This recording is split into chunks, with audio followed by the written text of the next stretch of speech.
Welcome, everyone. So excited you could join us here for this program today. My name is Amanda McFillin. I'm the programming manager here at the Historic New Orleans Collection, and we are so delighted to be joined today by Leona Tate, founder and executive director at the Leona Tate Foundation for Change, the TEP Center. We're also joined by Lydia Charles, who is resource and partnership development for the TEP Center, and we're joined by our president today, Daniel Hammer from the Historic New Orleans Collection. Welcome, everyone. We have a collection of objects, Leona, which you donated to us about 30 years ago that are treasured here at the Historic New Orleans Collection. I can't tell you how many times I have had the privilege of looking through them and reading through them. It is a collection of over 100 Christmas cards that were sent to you and Gail Etienne and Tessie Prevost and Ruby Bridges back in 1960, as y'all had just started integrating New Orleans public schools here in New Orleans. Can you tell us more about these cards? Well, to receive a mail as a 6-year-old was exciting. I had no idea what they meant at that time. Just knew that I had received a whole lot of mail. Now, I don't think we received the mail during the Christmas holidays because all of our mail was sent to the NAACP office and it was screened, and then we got them. So I know it took as many cards and letters that we got. I know it took them some time to go through all of that, and it was special just receiving it at that time. But now that you read those things, it's very touching. People were very supportive.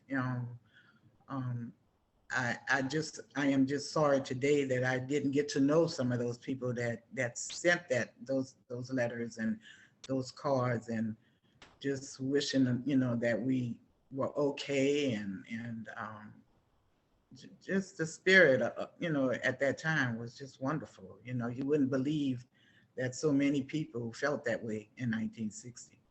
Yeah.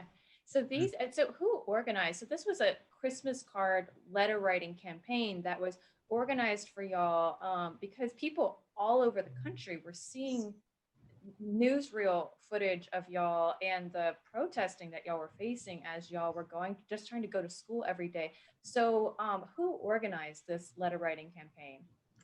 I really don't remember. And just to know that it was all over the world like that was really mind-boggling, because I don't think our families even knew it were going to be that national. But I don't know if it was organized through the NAACP office or someone out of town. I remember letters asking me to do pen pals. You don't hear that anymore. And I think I did that for quite some time, but I really don't remember who organized it. Mm-hmm. Okay, so y'all started getting all these letters. It was y'all, the first day of school at McDonough 19 for y'all was November 14th. Right. And that was just, 6 weeks before Christmas. So by the time the news had spread and this was becoming national attention, it was kind of close to the Christmas holidays, right? It sure was, yeah. And so y'all started receiving these cards from all over the country, and like you said, the world. And you said you ended up being pen pals with some of these people for a while? Yeah, I can remember writing. It was a little boy, and he and I would write back and forth for a little while. Of course, I had somebody helping me to write back to him, but I can remember that. I really can. Mm-hmm. Do you remember where he was from by any chance? I really don't. I remember him sending a picture of him. They had horses, and he was showing me pictures of the horses. He had sent me some photographs of the horses. Yeah. And this is maybe a strange question, but do you remember, was it exciting to get letters from other children, or do you remember getting a lot of letters from adults? Like, what were some of the more exciting letters for you? I think the letters from children was more understanding to me. Mm-hmm. It was just a good feeling to get letters, period. Who receives mail at 6 years old, right? So I think it was an exciting thing just to get mail, you know, just to say, well, look what came for you in the mail, you know, even though it didn't come to my mailbox, you know, so, but I think it was really fun seeing kids write to you, you know, till today, you know, I get letters from students when I spoke somewhere and the children will write back to thank you for coming. And I think I save all of that. I don't throw all of that away. You know, I really do. So y'all might wind up with that too. Don't worry. That would be wonderful. We would love to Yeah. add that to the collection to help tell your story and the, you know, the work that you're doing. And you can see right here, we're showing some of these are just a sample of the letters Mhm. that you received. There's, like I said, about over 100 of these cards that we have in the collection. And some of them are just signed, like you can see, but some of them have, you know, some of them are full letters, paragraphs Yes. talking about what this was, just how meaningful this was. Yeah. Absolutely. Well, let's switch gears. I want to introduce Daniel Hammer, our president. Daniel, as you can see, he's in the reading room today, and he's kind of a little bit far away from the camera for social distancing, but he's standing in front of a table with some of these cards. Welcome, Daniel. Hi, Amanda.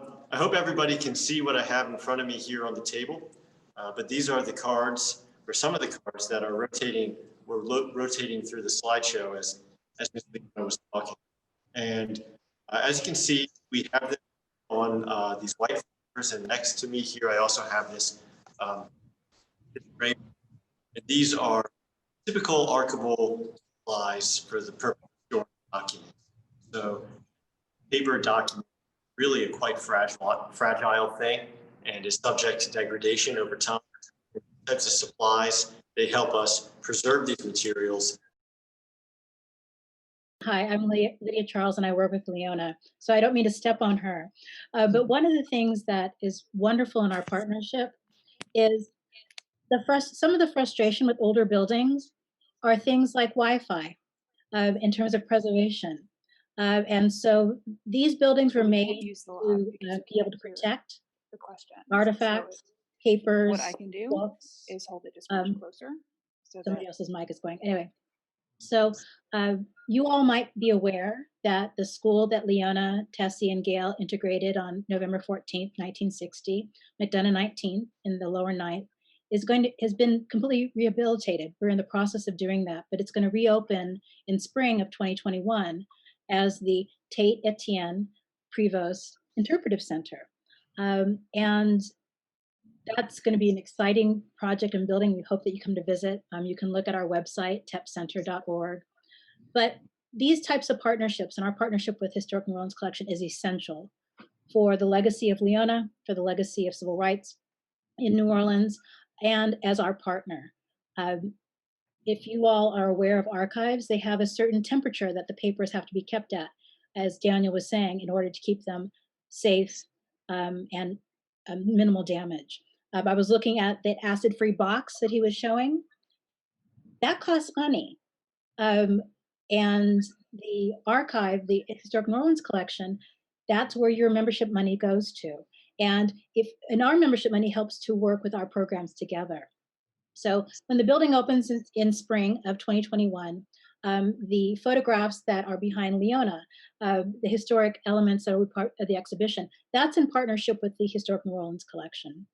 And they have the research staff that we can direct. So if somebody comes to the TEP Center and says, how can I do a little bit more research on civil rights and Leona's cards, we can send them to our partners. And when folks come to the Historic New Orleans Collection and they say, we want to know more about Leona and the building where she integrated, they can direct them to us. So that's where the partnership is, and that it's sustainable, that we are able to build the capacity of our group, which is kind of small right now, but we hope to build.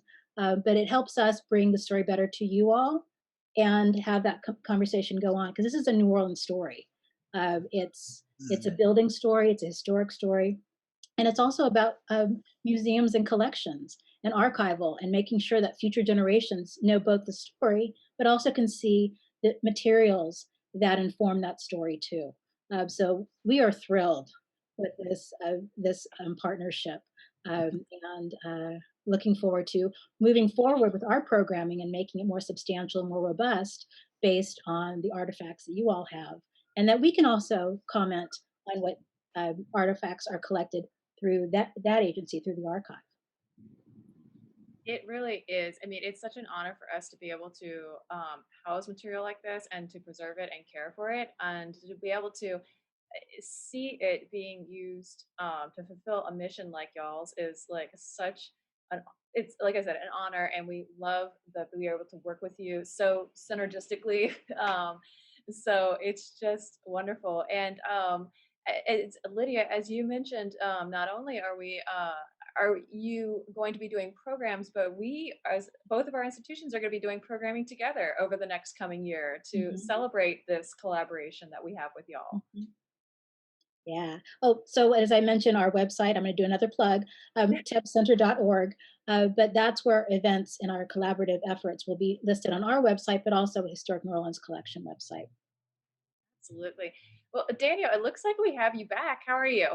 Happy to be back. I'm sorry about those difficulties. I came back in as you were talking about at the end, I think, Lydia, of talking about how we collect materials and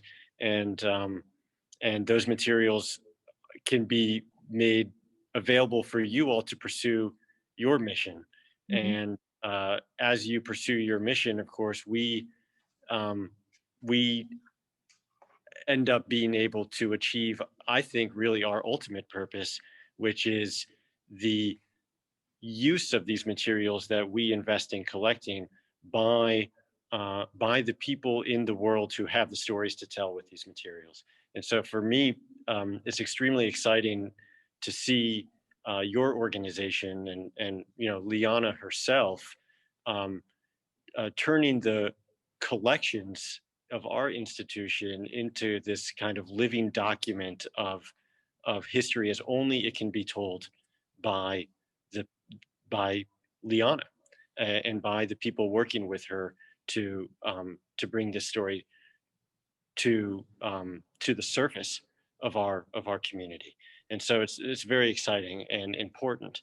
And at the beginning, Leona was saying how she still receives letters from people today, and how she saves all of that, and how maybe someday that will also be part of this collection. And I think that really points to the fact that history is not something that all of a sudden happens when something is old. There's not like a demarcating line between the present and the past where things become historic at some point. Things are always of history, even in the present. And so the really, truly remarkable thing about this Christmas card collection is the fact that it extends into the present through the way that Leona Tate herself continues to live the story of these Christmas cards. And that story is not just her life, but it is the history of our community that we're all learning from and hopefully growing from and becoming a better community for it. So our opportunity to participate in that in the way that we do, which is to ensure that these materials don't disappear from the record of history, is a very important part of what we hope to achieve with our mission, and is an honor for us as well to be able to do. Absolutely. And Daniel, I was hoping to ask you this earlier. Maybe we can circle back. You have some of the cards with you there in the reading room. Could you, we showed some of the PowerPoint earlier. Could you read a couple of them just so we can get a sense of what people were writing? Sure, I'd love to do that. And in fact, maybe we'll make some lemons out of lemonade here, and I will switch, since I'm holding the phone now, I'll just kind of switch to this view so that you all can see what I'm reading in. And so this is a letter from December 5th from a Mrs. Barbara Cody of Denver, Colorado, as is noted on the folder here.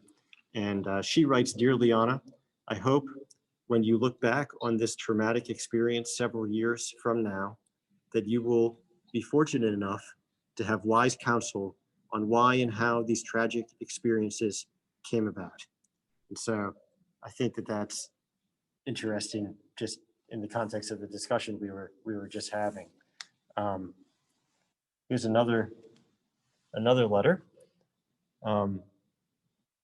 Dear Liana, I have been reading about you little girls who go to school amid the hoots and cries, but you do continue to go. May God bless you and protect you always.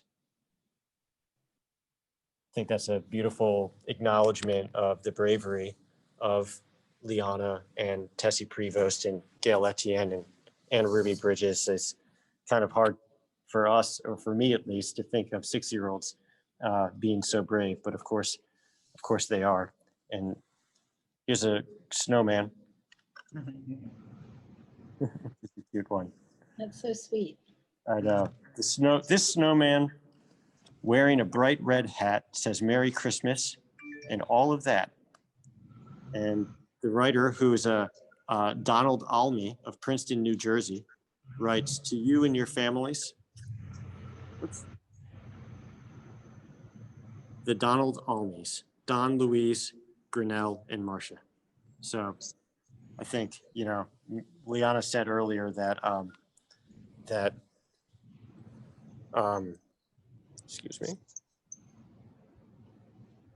Liana said earlier that she remembers feeling touched by the cards that other children sent, or feeling a connection with those. And, the message doesn't have to be, I guess, deep. Sometimes it's just that connection between people that a Christmas card represents. And for me, this collection of Christmas cards is so touching because it represents the human connection between people. It's not necessarily that a researcher is going to find in these documents some fact of history that will become the next important thing in a scholarly understanding of the significance of the past. It's more that these materials document the connections between people that have existed in the past in our world and in our community, and which we should seek to learn from as we continue to live in a community here in the world. Amanda, may I say something? Of course. Because what Daniel just said in terms of the cards and the building that's going to be open for the public to visit.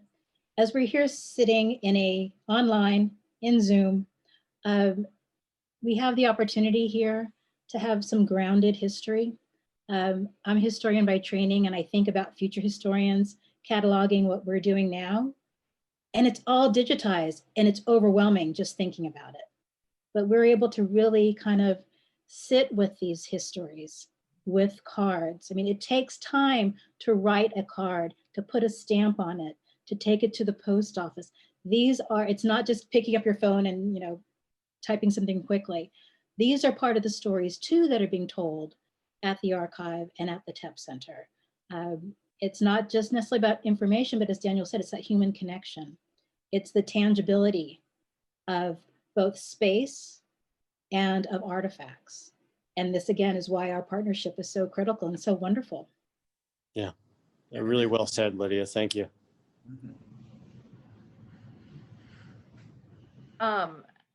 Leona, I have a question here for the audience, and also I could say we're probably moving into the Q&A portion. So if anybody in the audience on Zoom or on Facebook has any questions, please send them to us. I have one here from Karen. She asks, were there any cards from New Orleans? I don't remember any from New Orleans, none at all. Okay. No. Okay. I have a comment here from Blaine. He says, one of the things that these cards show quite well is how the desegregation story in New Orleans really was a national story with national significance. Thanks to all for preserving them. Thank you, Blaine. Yes. Yes, absolutely. That's so true. And, I think I'm often struck by when we talk about history here with the materials in our collection, whether it's in an exhibition or a program like this, I'm very often struck by the extent to which the story that's being told or the history that's being talked about is American history. You know, our institution's name is the Historic New Orleans Collection, and our focus is New Orleans and this region, but every story touches on something much broader than that region. And certainly that much broader scope is American history. And, you know, often it's even larger than that. I think that's one of the things that makes our city so, so much of interest to people around the world, is that connectivity to the storylines of history all around the world, but particularly, of course, in the United States and American history. And when you start talking about the history of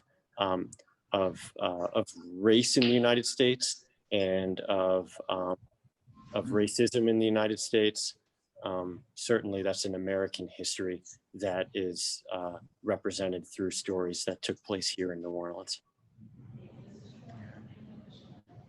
I want to say when I read through them now, it reminds me of what we're going through right now, what the world's going through. So hopefully, you know, we can share this and get some comfort. Yeah, absolutely. I'm seeing a few more questions. We're getting some really great questions from the audience. One here, why did you choose the Historic New Orleans Collection as the place to keep these cards back in 1990? I met someone that worked there, and I don't know how she found out. I don't know if something had gone on in the city that she found out who I was, and her daughter worked with me, and she came to the job site and we talked, and that's how I donated them. Okay. Okay, so you got to learn about us through that. Yeah. All right, we have a question here from Fernan. He says, Miss Tate, are you still in contact with the Marshalls? I remember that we lost one shortly after the wonderful ceremony at the school a few years ago. Was that Al? Yes, it was Al. I am still in contact with the one that's still living. It's Herschel Garner, and Al's wife. And you know, we stay in contact since that day we met. So shoot. We'll have something for Al at the TEP Center. I'm thinking of doing something because she came back. He wanted his ashes poured there, and we did a ceremony there to pour his ashes. So I want to do something spiritual for him in that spot.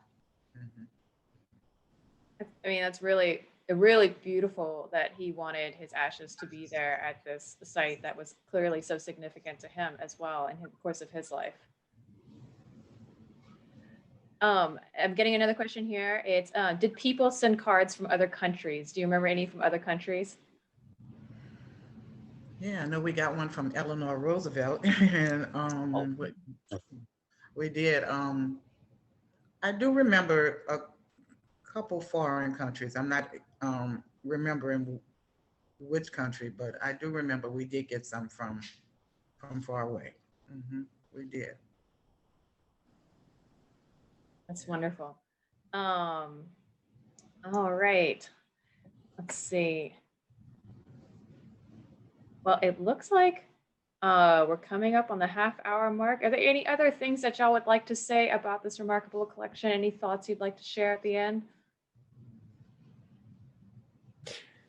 Well, I would just like to reiterate the human connection aspect of these materials. I think it's, you know, as we are in the holiday season now at the end of a troubling and troubled year, to spend some time talking about these materials that are a reminder about the, you know, the beautiful connections that people can create with each other if they make an effort, even in times of difficulty, or especially in times of difficulty.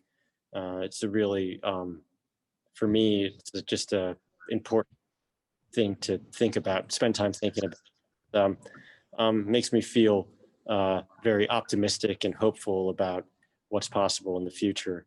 I also, you know, want to say, since you asked if I have anything else I want to say, that I want to just say a few words about our membership initiative with the TEP Center. Perhaps Lydia spoke about this while I was out of the meeting for technical reasons, so I apologize if I'm repeating what she already said. But there is an opportunity available now for people who joined the Historic New Orleans collection at the $100 level or above to elect for $50 of their membership contribution to go towards the TEP Center, towards the Leona Tate Foundation for Change and the Tate Etienne Prevost Center. And so we are very, very pleased to be able to put this initiative together, but we are most of all hopeful that it will result in meaningful relationships developing for the Leona Tate Foundation for Change and the TEP Center with the community. So I want to encourage everybody who's on this program, who's listening in, to go to our website and consider participating in that program. Absolutely. And actually, you know, we just had a couple last minute questions to slide in. So if y'all don't mind me asking y'all while we're here. One is from Vanessa. She mentions the fact that there's a lot of people nationally who are only familiar with Ruby Bridges, and she's asking, how can the fuller story and all of your contributions get more exposure? Would you like to speak to that, Leona? Or I can, either way. Well, I think the word's getting out now. We have a media person that's doing a wonderful job and partner with Lydia. But I think the word's going to get out. It's going to get out. We just need to keep on focusing on just getting the word to the right people. You know, it's hard to get to at least a famous person if you don't have some connection. And but we're working hard at that. We're going to get through some kind of way. But yeah, I think what you're doing right now, I mean, I think that that's going to be the answer, right? Is that you're working on the TEP Center is going to be telling this full story. And somebody is asking here, what will be in the TEP Center exhibition? And maybe you can talk about some of the other parts of the TEP Center. Well, we're going to focus on that day, November 14th. We're going to focus on things that really helped us to get to that point on that day. That'll be what you see in the beginning. I want people to visit the museum in the way that we went through it. We entered upstairs in the principal's office where we had to be seated on a bench for hours before we were even placed in the classroom. I want them to experience that feeling. And then once they come down, because that's on the second floor, when they come down to the TEP Center, the main event area, display area, you know, we're gonna it's gonna be educational. You know, we're gonna start with a little bit of the Reconstruction part of the education sector and then work through the 1960s. And hopefully we'll we're in 2020, but we're just right now focusing on the displays in those areas right now. So, but the second and third floor will be affordable housing for 55 or older. And we'll have 25 units on the second and third floor. That's wonderful. I'm so excited. I can't wait to see it when it's open next spring. Yeah, I know. Maybe this would, I guess for Leona and for Daniel, Deidre is asking if we'll get to see any of the historic collection on civil rights there. So I'm guessing, I think she's asking maybe about some of the objects that we have in our collection. Well, Over to speak. Go ahead, Lydia. Yeah. Well, the images that will be part of the exhibition will be in the exhibition space. But as I mentioned earlier, we are not a museum or archive in a traditional sense. So when I was talking about HVAC systems, some other items that are just necessary to keep artifacts and papers safe. But, and I'm just going to say this right now, I see opportunities where we could have a specific program or project at the TEP Center where we were able to bring in possibly 1 or 2 items for that particular that program. So, but for daily, we are really just going to be an interpretive center with images and the programs and the stories that help facilitate the understanding of the New Orleans Four and civil rights in New Orleans, and the evolution of Black history and how we're continuing to learn more and more about that. But that's what our space is. But as I mentioned earlier, that's why our partnership is so important, because when people go to the historic collection and have questions, they can send them to us and vice versa. But thank you for that question. I think that's something we would definitely be interested in doing moving forward. Yeah, I mean, I agree. I guess I would only add to that, the sky's the limit in terms of what is possible for us to. We have many materials in our holdings that are, limited in where they can be displayed for environmental reasons, like I was describing earlier with the fragility of paper and things like that. But we also have materials that are portable, if you will. So, for example, we did a major oral history initiative in 2018 and 2019, the NOLA Resistance Project, documenting stories of civil rights struggles in New Orleans and with people like Miss Leona. And so, those are audio recordings. They can be available anywhere. And so there's a broad scope of materials that we collect, and ways that those can be made available to the public. It just never seems to cease the expansion of those works. There's always a new possibility.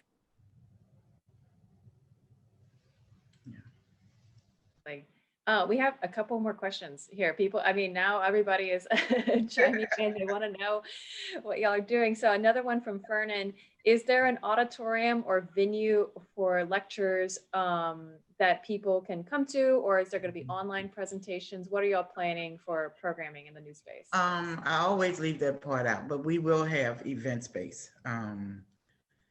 That bottom floor used to be an auditorium, so we'll have a lot of space for events. Yeah. That's wonderful. And yes. Leona and Tessie and Gail were not allowed to go to the cafeteria, but that's going to be part of the rehabilitation for the campus. So that would also be some space. Yeah, sure is. Absolutely. Mm-hmm. And this one here, we have a question from an anonymous attendee. They're saying that recently the 60th anniversary passed in November of the desegregation of public schools here. And how were y'all able to celebrate this momentous anniversary during a pandemic? We were honored at Gallia Hall by the city. It was only there was only an attendance of 100 people, and we were very much spaced out, and it was handled very well and produced very well. We had a lot of dignitaries that came in, the director for the U.S. Marshals. We had the local U.S. Marshals there. We had our Lieutenant Governor, Billy Nungester, came in and he spoke. Our council people came in, and we were presented with a key to the city from Mayor LaToya Cantrell's office, and it was a very nice program. I'm just so sorry it was so limited. Mm-hmm. Well, one of the nice things though is Leona was able to get that recorded, so that they're hopefully they're in the editing room right now to get some of that footage to be able to share with those who are not able to attend. And so back to the question of archival, we will have an opportunity that was captured. And it was a beautiful event. It really was. So look forward to announcing when that comes out. That is really exciting. And I'm so glad that even during the pandemic, we were able to celebrate and properly commemorate this anniversary as a city. So I think we are done with questions for now. let's see. So I just want to thank everyone. I want to thank Leona and Lydia and Daniel for being here with us today. This has been such a wonderful conversation. And so good to hear from all of y'all. And thank you to our audience here on Zoom and on Facebook. Thank you for joining us today. And we'll say happy holidays. Happy Yeah. holidays. Happy holidays. Deb. Happy holidays, everybody. Merry Christmas, huh? Merry Yeah. Christmas. And what about Happy New Year? That's right. Yeah, we hope it be better than this one. Yes. Absolutely. Thank you. All right. Thank Thank you, everyone. Bye-bye. Bye.